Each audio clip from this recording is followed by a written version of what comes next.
Thank you all for being here, and another shout out to the Ag Ventures staff. Couldn't do this without you. It takes a lot of details to pull this all together, and thankfully we have some great people that like to focus on details.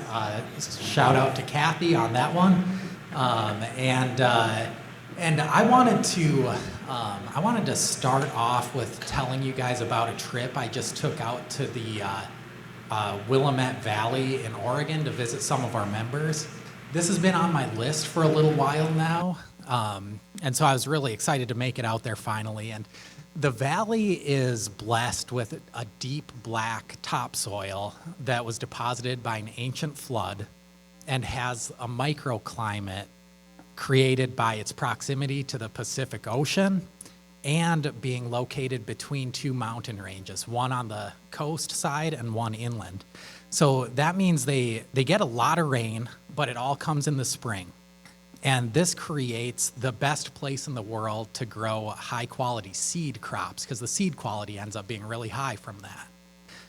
But this year, these growers are facing the same challenges that we're facing as commodity crop farmers: overproduction, weak demand. They're not able to get contracts for the product.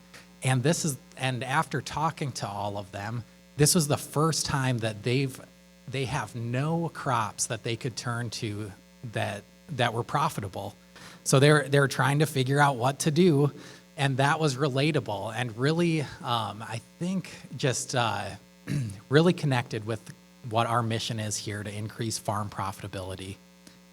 So one interesting takeaway from that trip was that almost all of them had tried growing new crops that were a complete bust. And I was thinking about how rare that is back here, because I think it's actually not even socially acceptable to try something like that.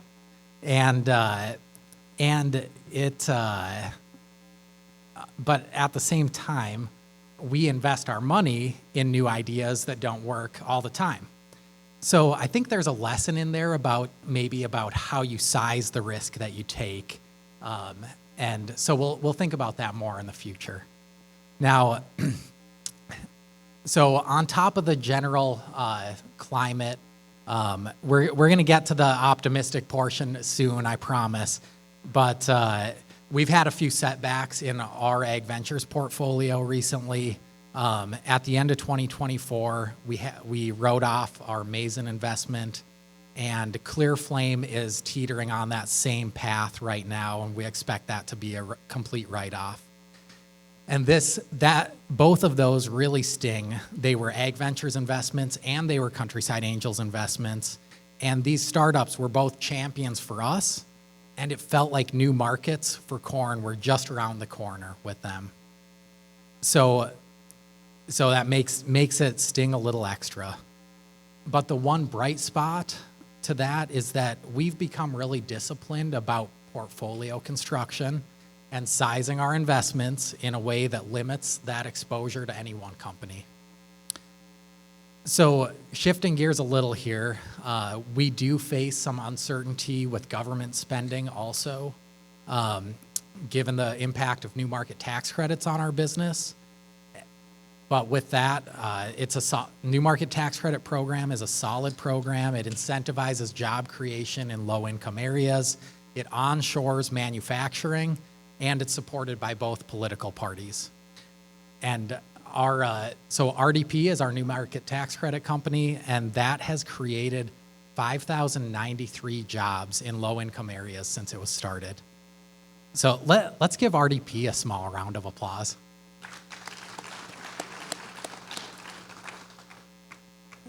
So you might be wondering, with all of this, all of these headwinds, why do we push so hard on innovation?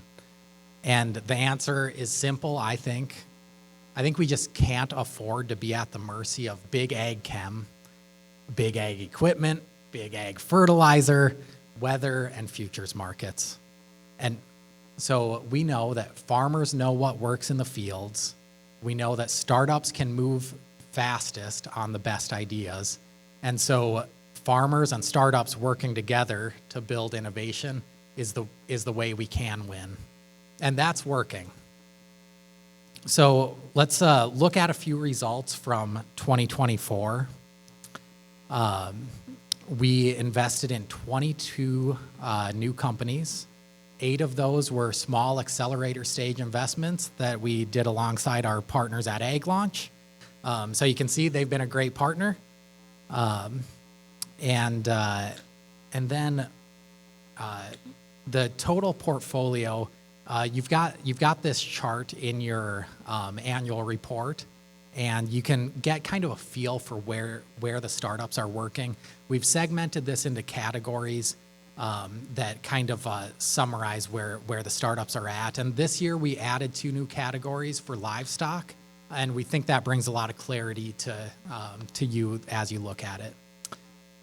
When it comes to membership, total membership is roughly flat. But the exciting news is that we have new members coming from more regions. And again, this is largely impacted by our work with Ag Launch. Today, roughly half of the members are legacy members, which means they joined in the early days of Ag Ventures Alliance. And a lot of those members have been with us for over 25 years now, which is amazing. But some of those members are entering a different stage of life, and they're retiring, or they're no longer looking for new opportunities. And the new members tend to be spread out across the country, and they find us through things like podcasts and blogs and referrals. And they're probably just as likely to be in Texas as they are in Iowa. And this isn't a problem, because anyone that joins is joining because they want to be part of our mission to increase farm profitability. But it does impact the way that we need to think about serving our membership. And bringing on Hele Rudenklau as a board director is a great example of this. We tallied all the votes earlier, and we have elected the four directors that were on the ballot. So welcome Hele as the new board director.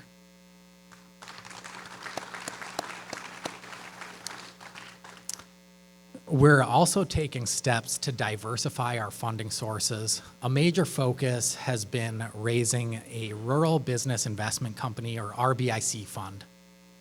That's a license that you can get from the USDA. And allows us to have certain investors as investors in that fund. And this will allow us to write bigger checks to back the teams that are building value for farmers. It will also provide the co-op with additional revenue streams through management fees and carried interest. And ultimately, the RBIC fund positions us to level up the work that we're already doing. So we're close to finalizing a term sheet with the anchor investor for that right now, and then we'll enter another stage of due diligence after that. So now it's time for the exciting stuff, and I would like to queue up Andrew and Jackson and Bruce. If you guys could come up to the stage, we'll let you guys hear from some of the people on the ground floor. So we're starting to see a lot of the startups and technologies that we've invested in make their way back onto members' farms. And this really hits home. It kind of comes full circle, because I think it tells us that these startups are really making a difference. So on top of that, there's a few startups with clear signs of escape velocity. Been a lot of space news recently, and escape velocity is the speed you need to launch from orbit. So we've got the grain weevil founder here in the back, and I have it on good authority that there's going to be a grain weevil operating on a member farm this fall, keeping this generational farm from putting anyone inside a bin, and that's worth a lot. Soil Warrior is the maker of a premium strip till machine, and I want to invite Andrew Hanna to just say a few words about how it's impacted their operation. give you all a little background. 2018, we made a big change on our farm. We went from fully conventional to strip till, no-till, and cover crops. Starting out, we picked a machine that we thought was going to be good on our farm.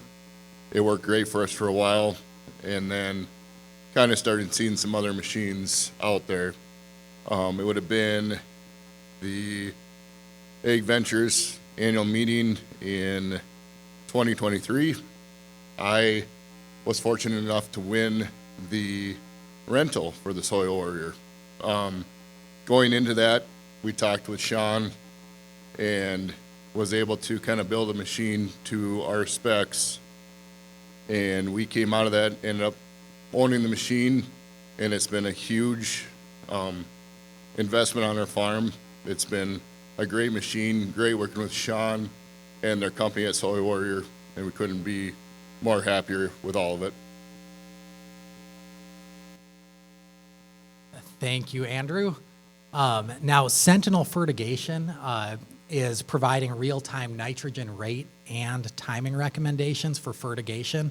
They're launching the dry land solution that you heard about earlier, and we've got members lined up excited to use the product. So, Jackson, can you give us the 2-minute version of what that means for our member farms?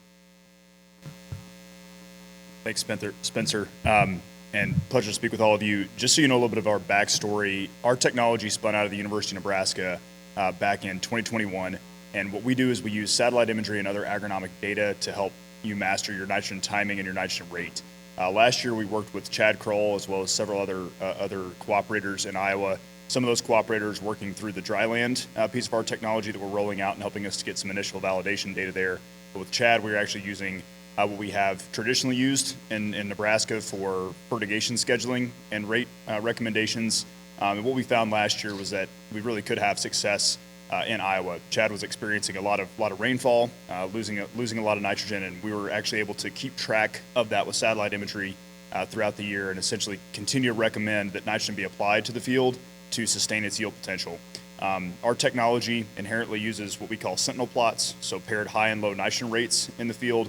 And what we found is those low nitrogen rate plots that were 30 pounds of nitrogen behind the rest of the field actually under-yielded what he typically would have yielded, but were over-applied by about 30 pounds of nitrogen per acre versus what he typically would have applied, right? And so what that tells us is that we really would have been behind if we hadn't had this technology justifying that additional nitrogen application throughout the growing season. And ultimately, that's what Chad said is it really did produce a return on his farm for this year, and I think may have even aided some decision making on other acres. So we're excited to take that out into dry land and continue to return value to the members here. So thank you all very much. All right, so you guys can start to see that these companies aren't just ideas anymore, and they're helping you right now in a difficult market. And we've got a great pipeline of up-and-comers also, like Lepidex, Grip, Global Neighbor, and M-Genesis that we expect to see on member farms this year. So, Bruce, can you give us the 2-minute overview of why Lepidex is important to our farmers? So I'm going to tell excuse me. I'm going to tell you a story about the Gunnison River Valley in southwestern Colorado. They grow a variety of sweet corn there called Olathe, and it's a non-transgenic variety. They have a sweet corn festival every year. I mean, this is great sweet corn. In 2023, they lost, excuse me, they lost 60% of their crop to the corn earworm. That insect that appeared in their valley was a hybrid from the old world bollworm, which is a pest that prefers soybean over corn and can overwinter as far north as Canada. And what this hybrid insect had picked up, they'd picked up the pyrethroid resistance genes from the old world bollworm.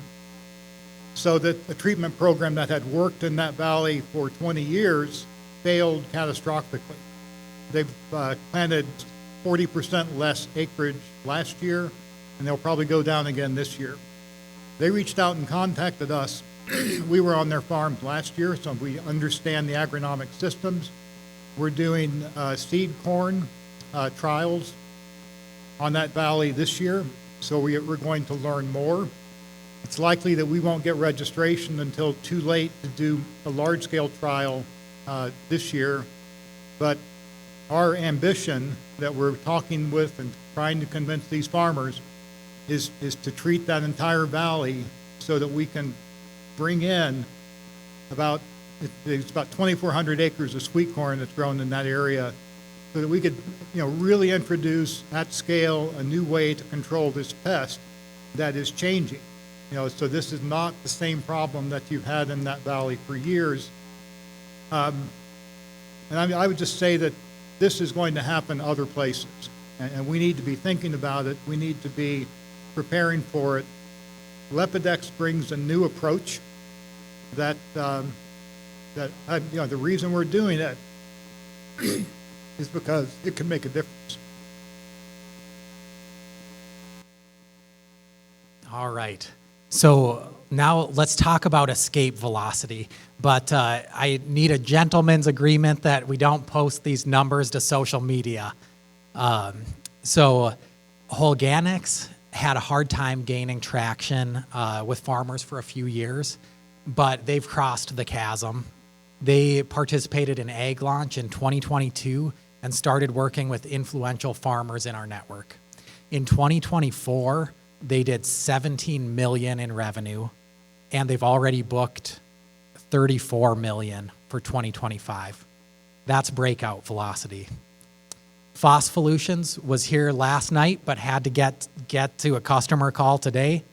They developed Rhizozorb to make phosphorus more efficient and save farmers money. In 2024, they did $5 million in revenue, and they've already booked $22 million for 2025. Breakout velocity. And then Finite created a passive drying system to turn manure into a dry fertilizer that can reach more farms. And they're actually firing up their first full-scale manufacturing facility today. And that will help them deliver on a $25 million order for their fertilizer product. So let's give a round of applause to all of these builders.